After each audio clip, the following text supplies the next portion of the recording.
this is Captain Chaudhari in my series of videos on marine astronomical navigation.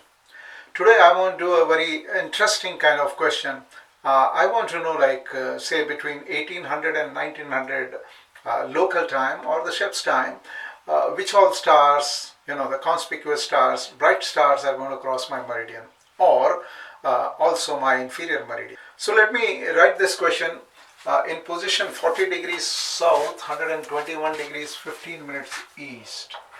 In position 40 degrees south, 121 degrees 15 minutes east. Which stars will cross between 1800 and 1900? Stars crossing between 1800 and 1900 ship's time. Time zone is -8. Time zone is equal to -8. As you know, ship's time plus time zone is equal to GMT. On 22nd September, 22nd September,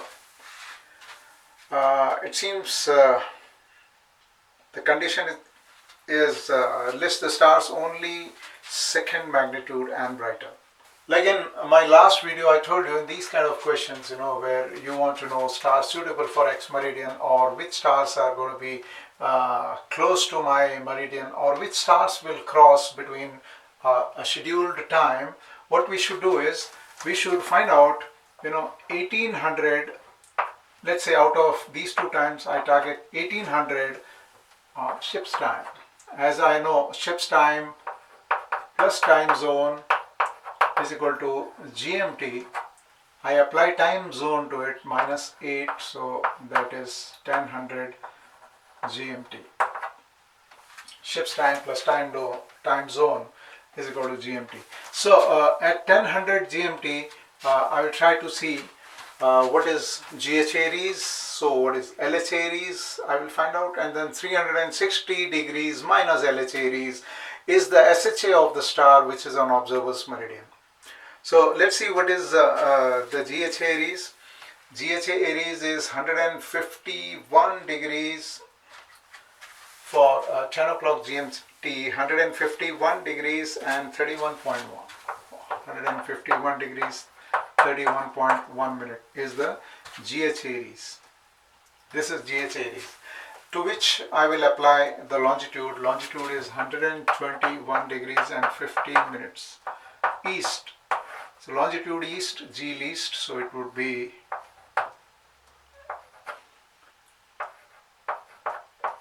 272 degrees 46.1, and if I subtract it from 360, what I get is 87 degrees 13.9 is SHA of the star, which will be on observer's meridian. At 1800, I make a statement: SHA of star on observer's meridian is equal to 87 degrees 13.9 minutes. And if the SHA of the star on observer's meridian is going to be 87 degrees 13.9, on inferior meridian, SHA of the star would be, I will add 180 to this, so it will become 267 degrees 13.9 minutes. Okay.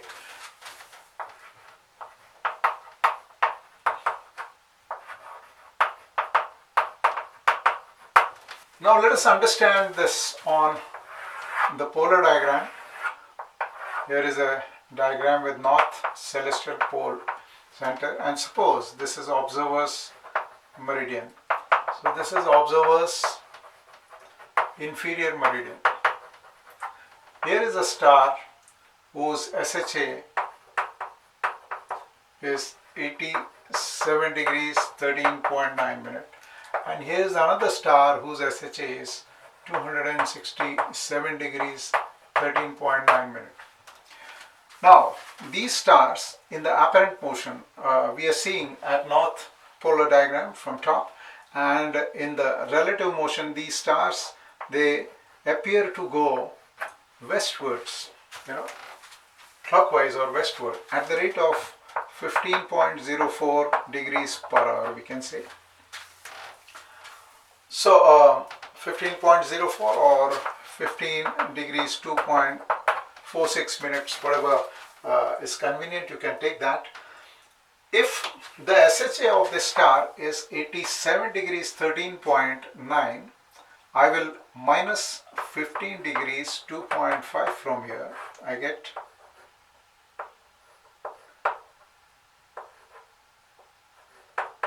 get 72 degrees 1.4 minutes. So if I say this star is of SHA 72 degrees 11.4 minutes, it means whatever stars are in these sector, I mean this is a journey of 1 hour by the star. A star can travel 15.041 degrees or 15 degrees 2.46 minutes in 1 hour. It means that all the stars which are in this sector are going to cross observer's meridian in next 1 hour, right? And also if I subtract 15 degrees 2.5 here, I get 11.4.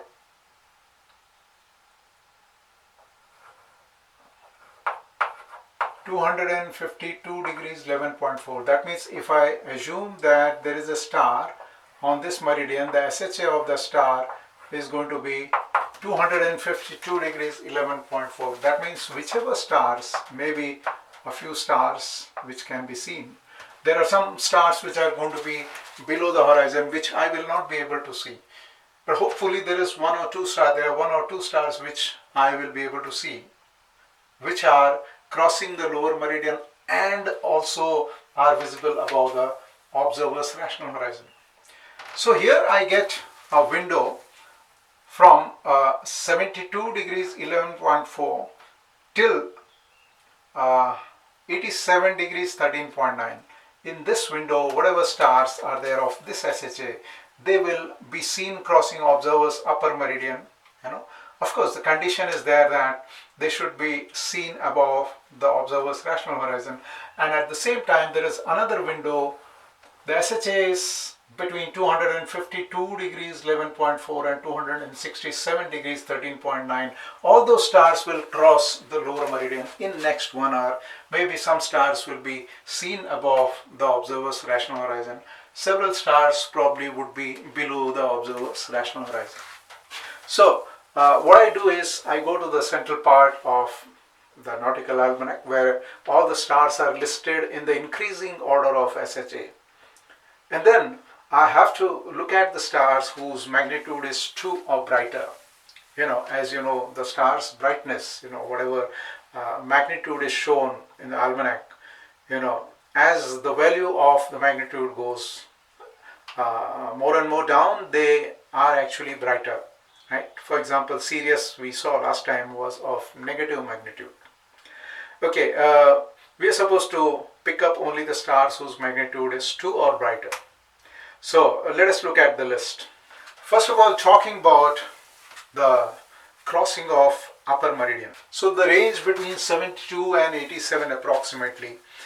So looking at the chart, the first star is Vega, whose SHA is 80 degrees 49.3, magnitude is 0.1, and its declination is 38 degrees 46.9 minutes north.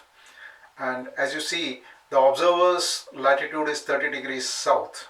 So you'll find that this star, who's about 38 degrees 46.9 minutes north of equinoctial, goes very close to observer's rational horizon. So the remarks about this star is it crosses the upper meridian at a low altitude. Other star is Cos Australis. This star has got SHA within this window, range 84 degrees 4.2 minutes, magnitude 2. Its declination is 34 degrees 23.4 minutes south. In the remarks, I would say it crosses the upper meridian at a very high altitude. You can see that the MZD is going to be very small. Now let us look at the stars which will cross the lower meridian. And the first star that I want to name is Vezin, SHA 252 degrees 58.5. The declination is 26 degrees 22.7. Unfortunately, 40 plus 26 does not make 90. So if the total is less than 90, it will not be seen above the observer's rational horizon. But looking at the SHA, I know it is in that proper window.